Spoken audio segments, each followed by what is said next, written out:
Les mensonges des femmes sur ce qui les attire vraiment chez les mecs. Bonjour à tous, bonjour à toutes. S'il y a des femmes qui regardent cette vidéo, c'est Fabrice Julien, coach et auteur, expert en séduction depuis 2010. Dans cette vidéo, on va donc parler des vilains petits mensonges des femmes quand on parle de ce qui leur plaît vraiment chez un mec, parce qu'on sait que souvent les femmes veulent donner une réponse, on va dire politiquement correcte, défendre un petit peu leur image sociale, et c'est ça qui fait qu'on arrive souvent à des contradictions où quand une femme tu l'abordes un petit peu en étant sexuelle, va te dire non mais attends, t'as cru quoi, t'as cru que j'étais une pute?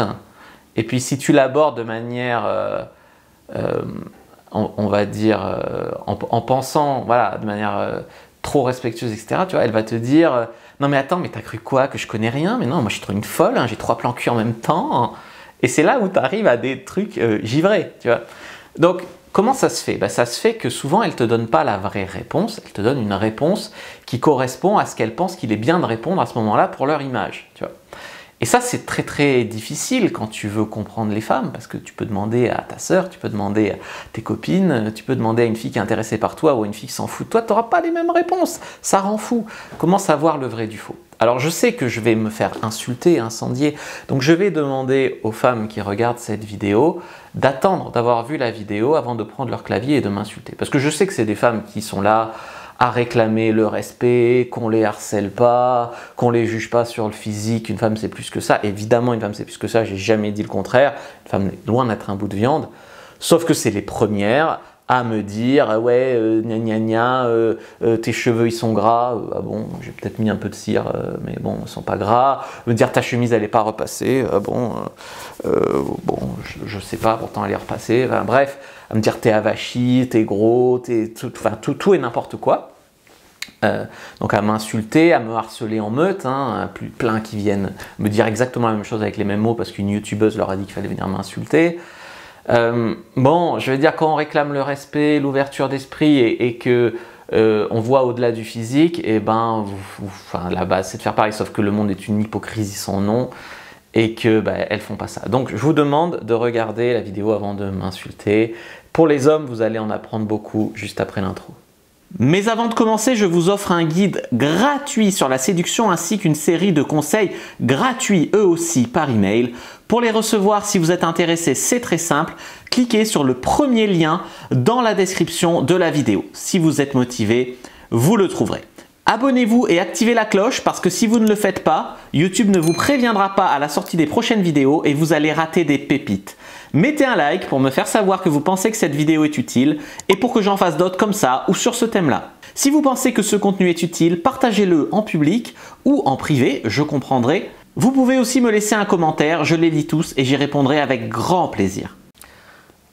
Donc si vous avez regardé l'intro, vous avez bien compris qu'il y a une différence entre ce que les femmes disent vouloir, ce que les femmes savent qu'elles veulent, ce que les femmes veulent vraiment, ce que les femmes pensent vouloir, etc. En gros, il y a un monde, mais un monde entre la théorie et la pratique. Ça, c'est vraiment quelque chose à comprendre. Si vous avez déjà dragué ou fait plusieurs rencontres, c'est-à-dire que vous n'avez pas rencontré juste une femme que vous avez idéalisée et bu ses paroles, si vous avez fait plusieurs rencontres et que vous avez même couché avec ces femmes et que vous avez vu la dark side des femmes, le côté sexuel, quand elles se lâchent, quand il n'y a plus de filtre ou même quand elles sont entre copines à parler de cul.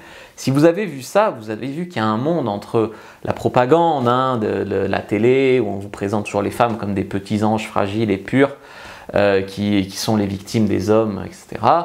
Et des femmes peut-être parfois manipulatrices, peut-être parfois très cochonnes, peut-être parfois voilà. Mais c'est pas grave parce que tout ça c'est normal, on est des êtres humains.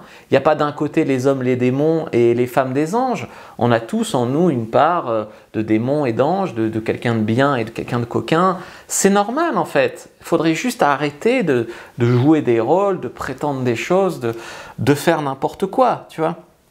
Donc ça c'est voilà. Il y a une différence entre ce qu'elles disent vouloir en théorie, donc un mec bien, un mec gentil, un mec machin, un mec truc, un mec bidule, ce qui fait bien de dire en société, c'est-à-dire qu'il y a une différence entre ce qu'elles disent vouloir quand elles sont toutes seules devant leur miroir, une différence entre ce qu'elles disent vouloir quand un mec leur demande ou à leur copine, tu vois, déjà tu as une différence. Bon, après, tu as une différence encore entre ce que les femmes disent vouloir et ce qui les fait réagir. Je sais pas, tu as sûrement déjà vu des femmes qui te disent je veux un mec qui fait 1m90, qui a les yeux bleus, qui est ci, qui est ça. Et ensuite, elle est en couple avec un petit chauve d'1m60, 70, allez. Et c'est pas grave, encore une fois. C'est pas grave, tu vois. Mais c'est des choses qu'il faut avoir vues, qu'il faut avoir comprises. Tu vois ce que je veux dire? Et tu vois des hommes qui lisent naïvement des conseils voilà, de féminins ou autres sur des magazines à la con et qui appliquent. Alors oui, ils sont pas sexués, ils font semblant de pas penser au sexe, ils sont super gentils, super galants, super tout. Après, gentil n'est pas le problème. Et au final, ils sont quoi? Rien. Rien pour ces femmes-là. Et dans tout ce qu'ils observent dans la vie, ils voient que ça ne colle pas avec ce qu'elles prétendent vouloir. Et pourtant, ils continuent parce que c'est ce qu'ils ont lu ou ce qu'ils ont entendu à la télé. Mais ça ne matche pas. C'est pour ça que c'est un énorme bordel entre les hommes et les femmes, les relations, d'accord? Donc, tu vois ce que je veux dire? Il faut que vous compreniez que la plupart de vos défauts, de vos complexes, de tout ce qui fait que vous pensez que vous ne méritez pas d'avoir une super nana, ou une nana bien en tout cas, en fait, ça n'a d'impact sur vous que si vous laissez avoir un impact sur vous. Et je vous parle en tant que mec qui a peut-être 5 kilos de trop, qui a peut-être 5 cm de moins que la moyenne, je te parle en tant que mec qui aurait de quoi avoir des complexes, tu vois. Parce que moi, je suis allé au culot draguer des nanas en boîte, des grands d'1m80, des fit mannequins. Et salut, ça va? Ça te dirait de m'embrasser? Bon, je caricature, mais en gros, et de les embrasser super facilement. Et il y a des caméras cachées qui le montrent, donc c'est pas du mytho, d'accord? Dans mes formations, il y a plein de caméras cachées qui le montrent. Draguer en drague de rue, des nanas, des trucs. Parce qu'en fait, il y a un moment où j'ai dit fuck, tu vois. C'est soit je me laisse culpabiliser, en fait, par les femmes, mais pas tellement par les femmes, par la société en général. Ah, je suis trop petit, donc je mérite pas une super nana. Ou ah, j'ai pas le six-pack, donc je mérite pas une super nana. Ou... Tu vois, les femmes disent, ouais, la société nous culpabilise dès qu'on a 5 kilos trop. Mais nous aussi, les hommes, on nous culpabilise si on n'a pas le six-pack. Donc, au final, ça n'a d'impact sur toi que si tu le laisses. Si tu dis, ok, je suis pas parfait, peut-être que toi t'as pas de cheveux, peut-être que toi t'as pas de barbe, peut-être que toi, j'en sais rien, tu vois, tu peux t'inventer des complexes parce qu'on s'invente tous des complexes même quand on est très bien, objectivement. Tu peux te mettre toi-même sur la touche en fait, en disant moi-même, je décide que moi-même je suis pas assez bien. Parce que j'ai entendu les femmes dire qu'elles voulaient ça, ou parce qu'à la télé on m'a dit que les femmes voulaient ça, et du coup tu penses que t'es pas assez bien. Et le problème, c'est que si tu fais ça, t'es baisé, quoi. Tu te baises tout seul, en fait. Tu vois ce que je veux te dire? C'est là où ça ne matche pas. Et ça, j'ai déjà vu. Tu parles avec une fille, elle te dit « Ouais, moi, un mec, il faut qu'il fasse 1m80 minimum, qu'il ait les yeux bleus ouverts et qu'il ait un job. Moi, un mec sans emploi, je ne pourrais pas. » Et puis, elle discute avec un groupe de mecs dans un bar... et elle voit un mec qui fait 1m75, qui a les yeux marrons et qui lui dit qu'il est chômeur. C'est pas grave, elle l'embrasse et puis elle rentre avec lui. Comment ça se fait que ça passe par la fenêtre, ces critères? Parce que le mec, simplement, ils avaient une certaine connexion, une certaine alchimie, ou alors il était un très bon dragueur. Mais il y a des moyens de contourner tout ça, tu vois. Donc tu peux être de ton côté à dire « je déteste les femmes parce qu'elles sont trop exigeantes ». C'est vrai qu'en théorie, elles sont trop exigeantes, mais il y en a aussi des contre-exemples de nanas qui ne sont pas assez exigeantes. Moi, je te le dis parce que je coach les femmes, et il y a des femmes qui, dans leur couple ou dans leur relation avec des mecs, se font traiter comme des merdes, mais comme des merdes. Elles sont très bien, ces nanas, tu les vois, tu dirais « waouh, une fille qui est trop bien pour moi ». Dans leur couple, se font traiter comme des merdes par un mec qui est une merde, qui est un connard.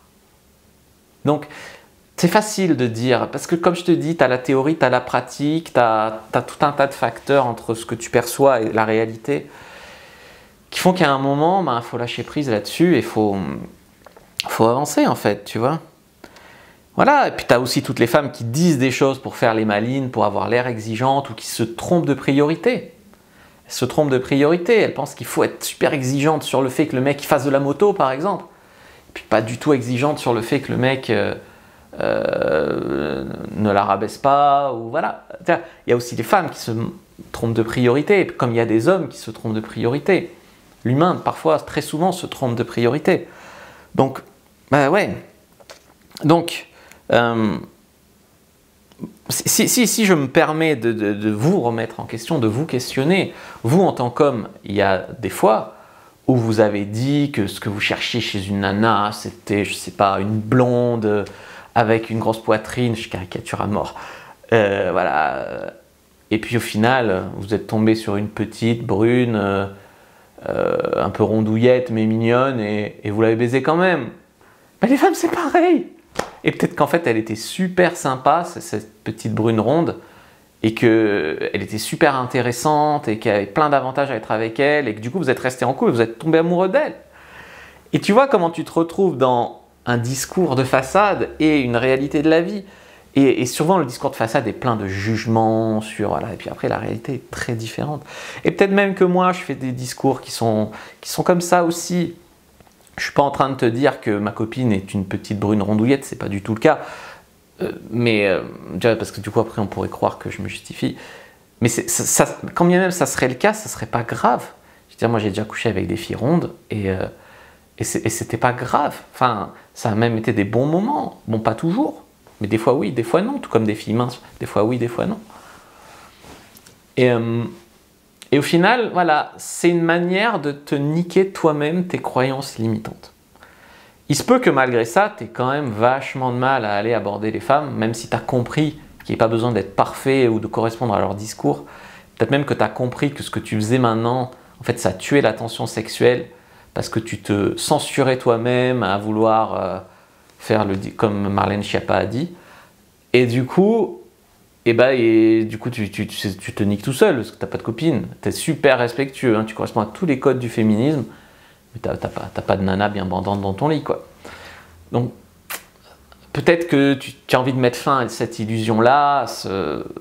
En fait, je ne dis pas que ça part d'une mauvaise intention, ces discours, ça part sûrement d'une bonne intention, mais dans la réalité, ça ne marche pas et ça ne se vérifie pas. Donc c'est quand même un problème. Tu peux jeter un œil à mes formations, par exemple La vérité qui dérange sur les relations hommes-femmes est très très très puissant pour voir un peu en dehors de la matrice, quoi. Voilà.